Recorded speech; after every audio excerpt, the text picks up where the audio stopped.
Bonjour, je suis Fabrice Pierdon et je voulais aujourd'hui partager avec vous une histoire, une petite histoire.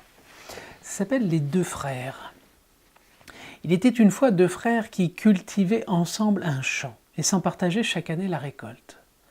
Or, il advint qu'une nuit, l'un des frères s'éveilla et se mit à réfléchir. Mon frère est marié, il a des enfants. Cela l'oblige à des dépenses et lui cause des soucis qui me sont épargnés. Aussi vais-je aller mettre quelques-uns de mes sacs dans sa remise, ce qui n'est que justice. J'agirai à la faveur de la nuit, de peur que sa générosité ne s'y oppose. Il transporta donc les sacs et retourna se coucher.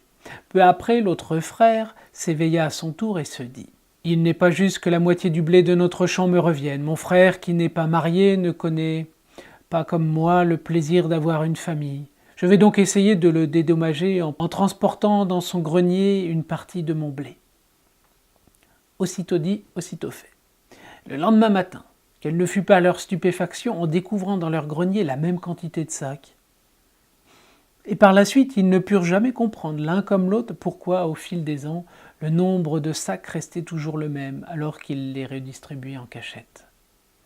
En général, l'homme pense d'une façon opposée à celle-ci, quoi qu'il en dise. Il est dans un état de stupéfaction et de haine parce qu'il lui semble ne recevoir qu'une partie de ce qui lui est dû. C'est cette pensée inversée qui fait que nous le trouvons dans l'état où il est aujourd'hui. Voilà. Donc cette histoire inspire, en tout cas pour moi, la notion de gratitude que l'on peut voir notamment poindre ces temps-ci avec les neurosciences, puisqu'ils se sont aperçus qu'en fait, avec la gratitude, ça activait la dopamine, je crois, ouais. Et je pourrais mettre un article en fait là-dessus si vous voulez. Ça active en fait certaines fonctions et notamment ça stimule la joie en fait, une hormone de bonheur. De se pencher sur la gratitude. Et aussi, moi je trouve d'un point de vue systémique notamment, et cybernétique, ça inverse la tendance que l'être humain peut avoir à augmenter en fait son malheur plutôt que de voir tout ce qu'il a et qu'il possède et qui est vraiment quelque chose qui est bon, c'est-à-dire de voir tout ce que l'on a et d'apprécier tout ce que l'on a et tout ce que l'on est, plutôt que de toujours vouloir plus et chercher à être quelqu'un d'autre ou être différent et ainsi de suite ou se comparer. En fait, tout ça c'est des pièges de l'ego qui nous maintiennent dans une prison. Donc l'idée c'est vraiment de s'émerveiller, un, au maximum, deux, d'avoir de la gratitude pour tout ce que l'on a. Et c'est pas forcément de le faire, à la limite, pourquoi pas, même que mentalement. Vous voyez que sur un aspect... mais c'est d'éprouver le sentiment qui va avec, en fait.